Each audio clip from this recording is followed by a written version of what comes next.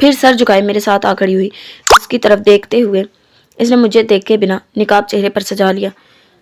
اب صرف اس کی آنکھیں دکھائی دے رہی تھی۔ میں نے اس کے ہاتھ سے ہینڈ کیری لیا۔ چلو۔ ہم دونوں ایک ساتھ باہر نکلے اور گلی سے باہر مین سڑک پر ٹیکسی پر ہمارا انتظار کر رہی تھی۔ ہمیں ٹیکسی میں خاموش بیٹھے 10 منٹ گزر چکے تھے جب میں نے اپنی جیب میں ہاتھ ڈالا اور انگوٹھی نکال کر اس کی طرف بڑھا دی۔ پہن لو، کبھی نہیں، اس نے بے رخی سے کہا۔ اپنی مٹھیاں بند کی اور پھر سے کھڑکی سے باہر نکلنے لگی۔ میں نے گہری سانس لی اور پھر زبردستی اس کا ہاتھ تھام کر انگوٹھی اس کی انگلی میں پہنا دی۔ تم میری اور میری ہی رہو گی۔ اس نے سلگتی آنکھیں میری آنکھوں میں گاڑی جن میں اب ہلکی نمی تھی۔ میں کراچی آؤں گا، میرا وعدہ ہے تم سے۔ اس کے آنسو بہہ نکلے تھے اور پھر اس نے دھیرے سے اس بات میں سر ہلا دیا۔ میں انتظار کروں گی۔ اس کے جواب پر جیسے میرے اندر سکون اتر گیا تھا۔ Thank you. میں نے محبت سے اس کی طرف دیکھا۔ ٹیکسی اب اسٹیشن پر پہنچ چکی تھی۔ میں نے ڈرائیور سے باہر نکلنے کا اشارہ کیا۔ وہ سر کو خم دیتا باہر نکل کر کھڑا ہو گیا۔ میں نے صبور کی طرف دیکھا جو میری طرف ہی چہرہ کیے بیٹھے۔ نقاب اتار کر ایک دفعہ چہرہ دکھا دو۔ اس نے فوراً میرے حکم کی تعمیل کی اور چہرے سے نقاب اتار دیا۔ چند سیکنڈ ہم دونوں ایک دوسرے کو یوں ہی دیکھتے رہے اور پھر میں نے اس کے گال پر ہاتھ رکھا۔ میں صرف تمہارا ہوں صبور۔ اس نے اس بات میں سر ہلاتے ہوئے سر جھکا دیا اور پھر رونے لگی۔ بس کی اناؤنسمنٹ ہو رہی تھی۔ چلو وقت ہو گیا ہے، تم یہی رہو، میں چلی جاؤں گی۔ اس نے مجھے رکنے کا کہا اور نقاب چہرے پر درست کیا۔ میں نے نفی میں سر ہلایا۔ ہلانا نہ جانے کیوں صبح کا خواب ذہن میں گھوم رہا تھا۔ نہیں، جب تک تم بس میں بیٹھ نہیں جاتی اور بس چل نہیں پڑتی میں نہیں جاؤں گا، میں نے دو ٹوک لہجے میں کہا اور پھر ہم دونوں ٹیکسی سے نیچے اترے اور بس کی طرف چل دیے۔ صبور بس میں جا کر سوار ہوئی تو میں کچھ دیر تک وہیں کھڑا رہا اور پھر جیسے ہی بس وہاں سے نکلی میں سکا سانس لے کر وہاں سے نکل آیا۔ میں قریباً 8:30 ہمدانی ولاس میں موجود تھا اور سیدھا کمرے میں آیا تھا۔ جیسے ہی میں نے دروازہ کھولا آیت سامنے بیڈ پر بیٹھی تھی، گہرے نیلے رنگ کی ساڑی میں ملبوس، رات والی جویلری سیٹ سے گلے اور کانوں کو مزین کیے وہ جیسے میرے انتظار میں بیٹھی تھی۔ میرے کمرے میں داخل ہوا تو اس کی صبح والی بات یاد آئی۔ اس نے ہاسپٹل کا کہا تھا۔ ہادی ادھر آئیں۔ اس نے اسپاٹ لہجے میں مجھے بلایا۔ میں نے ایک لمحے کے لیے اس کی طرف دیکھا اور پھر اپنے ساتھ بیڈ پر بیٹھنے کا اشارہ کر رہی تھی۔ آئیں پلیز۔ اس کے دوبارہ اصرار پر میں نے اسپاٹ چہرے کے ساتھ جا کر اس کے ساتھ بیٹھ گیا۔ وہ اب سنجیدگی سے میری آنکھوں میں آنکھیں ڈالے بیٹھی تھی۔ مجھے اس کا انداز عجیب لگ رہا تھا۔ چند سیکنڈز یوں ہی گزرے تو وہ اسی عجیب لہجے میں گویا ہوئی۔ ہادی میں نے کل آپ سے پوچھا تھا کہ آپ کی زندگی میں میرے علاوہ کوئی اور ہے تو آپ نے کہا تھا نہیں۔ میں نے نہ سمجھی میں بھویں اسکیڑی۔ ہاں کہا تھا۔ اب پھر سے پوچھتی ہوں، کیا آپ کی زندگی میں میرے علاوہ کوئی اور ہے؟ وہ سپاٹ مگر سخت لہجے میں پوچھتی براہ راست میری آنکھوں میں جھانک رہی تھی۔ نہیں، میں نے فوراً لب بھینچ کر کہا۔ وہ ہنوز ویسے ہی بیٹھی تھی اور پھر اس نے اپنے موبائل کا بٹن دبایا اور میری آنکھوں کے سامنے کیا۔ تو پھر یہ کون ہے؟ موبائل اسکرین پر میری اور صبور کی 1 گھنٹے پہلے والی تصویر تھی جو ہم دونوں ٹیکسی میں بیٹھے تھے۔ میری پشت نظر آ رہی تھی لیکن صبور کا چہرہ واضح تھا اور میں نے اس کے گال پر ہاتھ رکھا ہوا تھا۔ ہادی میں پوچھ رہی ہوں یہ کون ہے؟ میں نے اپنی گڑبڑاہٹ پر بمشکل قابو پایا اور چہرہ اوپر اٹھا کر اس کے انگارے برساتی آنکھوں میں دیکھا۔ وہ نگاہیں چوندھی کیے مجھے غصے سے گھور رہی تھی۔ مطلب صرف نانا کا ہی نہیں، نواسی کا اپنا ایک پرسنل نیٹ ورک بھی تھا۔ مجھے صبح کا وہ منظر یاد آیا جب وہ موبائل فون کان سے لگائے بیٹھی تھی۔ مطلب وہ میری جاسوسی کے لیے کسی کو کہہ چکی تھی۔ مجھے اب ہر حال میں صبور کو بچانا تھا۔ یہ دوست ہے، یونیورسٹی فیلو، مجھے بس اسے اسٹیشن چھوڑنے گیا تھا۔ جھوٹ، ایک اور جھوٹ۔ میں نے لہجے کو حد درجہ نارمل رکھنا چاہا۔ کس قسم کی دوست ہے جس کے گال پر آپ ہاتھ رکھے بیٹھے تھے؟ وہ ہنوز پاٹ لہجے میں پوچھ رہی تھی۔ مجھے اس کے انداز سے خوف آنے لگا۔ میں نے کندھے اچکائے۔ دوست مطلب صرف دوست؟ وہ کچھ پریشان تھی تو مجھے اسے تسلی دے رہا۔ تو وہ دوست کہاں ہے جس کی مدر کو ہاسپٹل لے کر جانا تھا؟ یہ اسی کی کزن ہے۔ وہ ہاسپٹل میں تھا تو میں اسے بس اسٹیشن چھوڑنے چلا گیا۔ بیچاری اپنی آنٹی کی وجہ سے پریشان تھی تو مت چھوڑ کر جاتی آنٹی کو، وہ اس کی مجبوری ہے، پڑھنے کے لیے یہاں آئی ہوئی تھی۔ میں بہت مشکل سے اس کی آنکھوں میں ابھرتے شک کو ٹالنے کے لیے اپنے چہرے کی رنگت کو قابو میں کیے ہوئے تھا، لیکن وہ مشکوک نگاہوں سے مجھے گھور رہی تھی اور اس کا شک ختم کرنے کا اب صرف ایک ہی حل تھا۔ میں نے اسے گلے لگا لیا۔ آیت، آئی لو یو۔ میں نے تم سے شادی کی ہے اور اس کا مطلب یہی ہے کہ تم ہی صرف میری زندگی میں ہو۔ وہ شاید میرے لیے اس پیش رفت کی توقع نہیں رکھتی تھی، اسی لیے بالکل ساکن ہو گئی۔ میں اس سے الگ ہوا تو اس کے چہرے پر موجود سارا غصہ زائل ہو چکا تھا اور اب وہاں گلال پھوٹ پڑے تھے۔ میں نے اس کے چہرے پر آئی لٹ کو محبت اور نرمی سے پیچھے کیا اور پھر اپنی اداکاری کے جوہر دکھائے۔ تم بہت خوبصورت ہو۔ وہ فوراً شرما کر آنکھیں جھکا گئی اور پھر سر جھٹک کر بولی، سوری، میں نے آپ پر شک کیا۔ چلے اب جلدی سے تیار ہو جائیں، ہمیں آپ کے گھر جانا ہے، سب ہمارا ویٹ کر رہے ہوں گے۔ میں نے مصنوعی مسکراہٹ کو گہرا کیا اور سر ہلاتا ہوا اٹھ کھڑا ہوا۔ میں ابھی ایک قدم ہی بڑھا تھا جب پھر سے اس کی آواز سنائی دی، وہ اپنی دوست کا نام تو بتاتے جائیں۔ اس کا لہجہ عجیب تھا اور آنکھوں کی چمک نے مجھے اندر سے دہلا دیا تھا۔ وہ اس معاملے کو اتنا آسانی سے چھوڑنے والی نہیں تھی۔ آخر اپنی نانا کی سنگت کا کچھ اثر تو ہونا تھا۔ نیہا نام ہے اس کا۔ ایک بار پھر سے جھوٹ بولا۔ وہ معنی خیز انداز میں مسکرائی، نزاکت سے ساڑی کا پلو سنبھالتی ہوئی اٹھ کھڑی ہوئی اور پھر میرے سامنے آ کر میری آنکھوں میں دیکھا۔ پورا نام بتائیں۔ میں نے ابرو اچکائے اس کی طرف دیکھا۔ وہ گہری مسکراہٹ لیے مجھے دیکھ رہی تھی اور مجھے اب نانا نواسی کی اس گہری مسکراہٹ سے خوف آتا تھا۔ نیہا احمد، میں نے گھٹے لہجے میں کہا اور پھر ہلکا سا مسکرائی، ایسی مسکراہٹ جیسے میں اپنے اندر کے ڈر کو چھپانے کی ناکام کوشش کر رہی ہوں۔ جائیں، فریش ہو جائیں جلدی سے۔ وہ اپنے موبائل کی سکرین کھولتی ہوئی مجھ سے مخاطب ہوئی اور میں غصیانے پن سے اس کی طرف دیکھتا ہوا باتھ روم میں گھس گیا۔ میں نے جلدی سے اپنے موبائل نکالا اور نیلم کے نمبر پر پیغام بھیجا، جلدی کسی بھی طرح صبور کے والد سے رابطہ کرو اور انہیں کہو بس کو اسٹیشن پہنچنے سے پہلے صبور کو اس میں سے اتار لیں۔ میں نے ساتھ میں اسے بس کی تمام تفصیلات بھیج دی تھی۔ چند سیکنڈ کے بعد ہی نیلم کا پیغام نظر آیا، کیا ہادی خیریت تو ہے؟ نہیں، خیریت نہیں ہے، بس جو کہا ہے کرو اور میرے نمبر پر کوئی رابطہ مت کرنا جب تک میں خود رابطہ نہ کروں۔ میں نے جلدی سے اسے پیغام بھیجا اور پھر اپنے موبائل سے تمام پیغامات اور فون کال ہسٹری مٹا دی۔ مجھے بہت بے چینی ہونے لگی۔ صبور بس صحیح سلامت اپنے گھر پہنچ جائے۔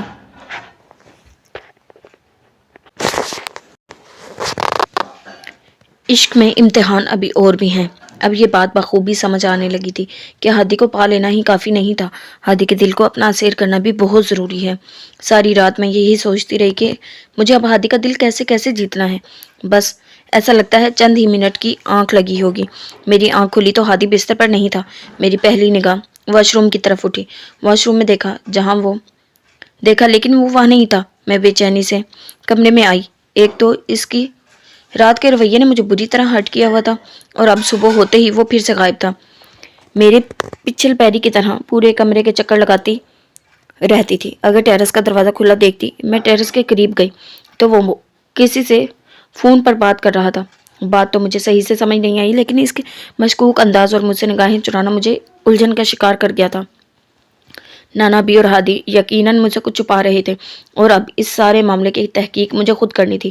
میں نے اپنے لیے مختص کیے خاص گارڈ تمیز الدین اور یاسین کو چاکو چوب بند کیا اور ہادی کا پیچھا کرنے کی ذمہ داری سونپی۔ جو نتیجہ میرے سامنے آیا اس نے میرے دل کو جھنجھوڑ دیا۔ ہادی کسی لڑکی کے ساتھ تھا، اتنی معمولی شکل و صورت کی لڑکی۔ مجھے ایسا لگا جیسے مجھے کسی نے زمین پر گاڑ دیا ہو۔ میرے اندر آتش فشاں پڑنے لگا۔ ہادی کی زندگی میں کسی خوبصورت لڑکی کو دیکھ کر مجھے شاید اتنی تکلیف نہ ہوتی جتنی مجھے اس قدر معمولی شکل کی لڑکی کو دیکھ کر ہوئی تھی۔ میں آیت ہمدانی اتنی معمولی لڑکی کے سامنے مات تھی۔ میرا خون کھول اٹھا۔ میں بیڈ کے کنارے پر بیٹھی سلگ رہی تھی جب وہ کمرے میں داخل ہوا۔ میرے پوچھنے پر اس نے یہ بتایا کہ وہ صرف اس کی دوست ہے۔ میں کیسے یقین کروں جب دل میں وہ لڑکی ایک کانٹے کی طرح چبھ گئی ہو۔ میں یوں ہی اسے آگ میں سلگتی رہتی اگر وہ برسات بن کر مجھے گلے نہ لگاتا۔ یوں لگا جیسے برسوں کی ریاضت کا پھل مل گیا ہو۔ اس کی اتنی سی قربت نے میرے من کے بجھے دیے پھر سے جلا دیے اور اس کے محبت کے اظہار نے مجھے سرشار کر دیا۔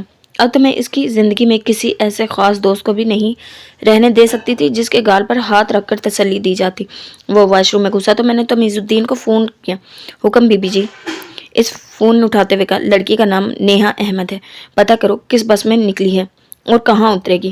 مجھے اس کی مکمل ڈیٹیل چاہیے۔ جو حکم چھوٹی بی بی۔ اس نے فون بند کر دیا۔ وہ ابھی تک وہیں بس اسٹیشن پر ہی تھا۔ میں نے ہی اسے اپنی اگلی کال آنے تک رکنے کے لیے کہا تھا۔ میں اپنی جگہ سے اٹھی اور پھر بیڈ کی سائیڈ میز پر لگے کارڈ لیس کو اٹھا لیا۔ ہادی صاحب کے کپڑے تیار نہیں ہوئے ابھی تک۔ میں ابھی کارڈ لیس پر بات کر ہی رہی تھی جب میرے فون پر تمیز الدین کی کال آنے لگی۔ میں نے کارڈ لیس کو رکھا اور موبائل کان سے لگایا۔ ہاں بولو بی بی جی، یہاں تو کسی نیہا احمد کی سیٹ نہیں ہے۔ ہاں، پر لڑکی کراچی کی بس میں ہی سوار ہوئی ہے، یہ کنفرم ہو گیا ہے۔ میرے کان کھڑے ہو گئے تھے۔ کیا ہادی نے مجھ سے اس کا نام چھپایا ہے؟ تو تم اور یاسین کراچی جاؤ، مجھے یہ لڑکی چاہیے کسی بھی حال میں۔ میں نے دانت پر دانت جمائے حکم دیا۔ اس بال کی کھال تو میں اتار کر ہی رہوں گی۔ میں نے گہری سانس خارج کرتے ہوئے دل میں تہیہ کیا۔ میرے چھوٹے سے گھر میں پورا خاندان جمع تھا۔ آخر صاحب کو ہادی جاوید کی مالدار اور حسین ترین بیوی دیکھنی تھی۔ عجیب سی رسمیں تھی جس کے چلتے اماں نے مجھے پچھلے 3 گھنٹوں سے آیت کے ساتھ بٹھا رکھا تھا۔ میں بیزار سا ان سب رسموں کا حصہ بنا بیٹھا تھا جب مجھے اپنے کان میں اقرا کی آواز سنائی دی، ہادی کمرے میں آؤ، مجھے تم سے بات کرنی ہے۔ مجھے تو جیسے آزادی کا پروانہ چاہیے تھا، فوراً اٹھا اور اسی بہانے سے اپنے کمرے میں آ گیا جہاں اقرا پہلے سے موجود تھی۔ مجھے دیکھتے ہی وہ تیزی سے کھڑی ہوئی اور دروازہ بند کرنے کے بعد رازدارانہ انداز میں میرا بازو پکڑ کر مجھے صوفے تک لے آئی۔ بیٹھو، مجھے تمہیں کچھ بتانا ہے۔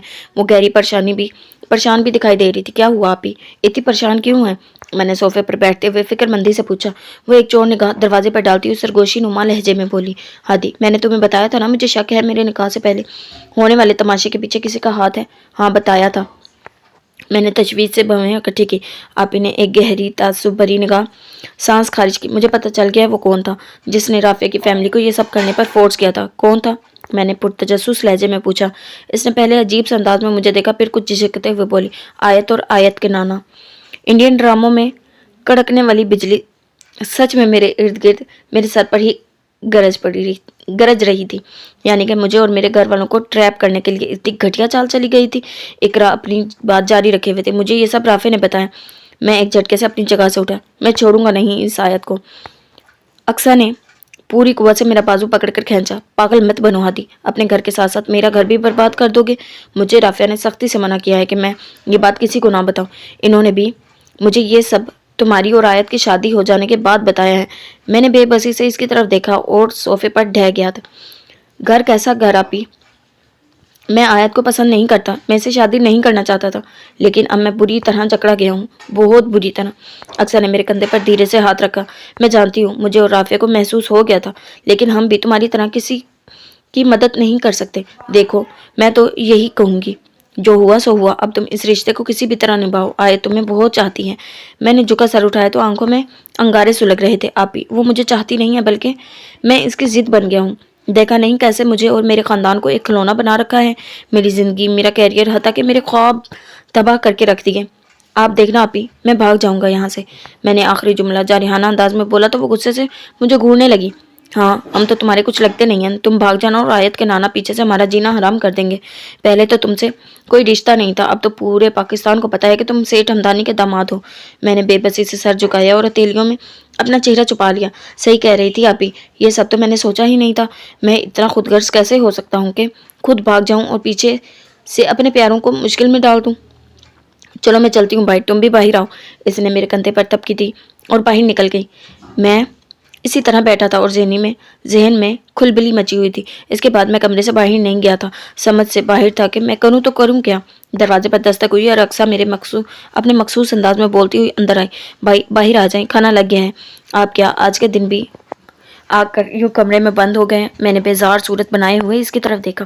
میرے سر میں بہت درد ہے، مجھے سونا ہے، تم لوگ کھا لو۔ میں اپنی جگہ سے اٹھا اور اپنے بستر پر ڈھہ سا گیا۔ چھت لیٹا، چھت کو گھورتے ہوئے مجھے ایک کے بعد دوسرا خیال آ رہا تھا۔ میں سب سے چھٹکارا ایک ہی شکل میں پا سکتا تھا، وہ شکل تھی آیت کی موت۔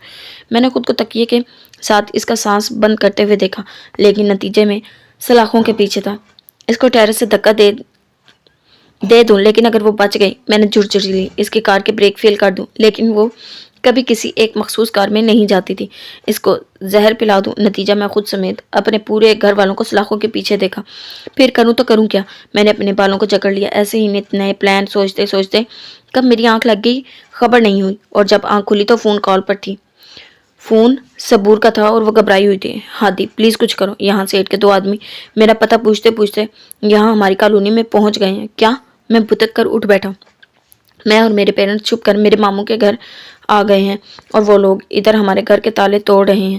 ہادی پلیز یہ سب بند کرواؤ، مجھے تم سے کوئی رشتہ نہیں رکھنا، لیکن پلیز یہ سب بند کرواؤ، خدا کا واسطہ ہے۔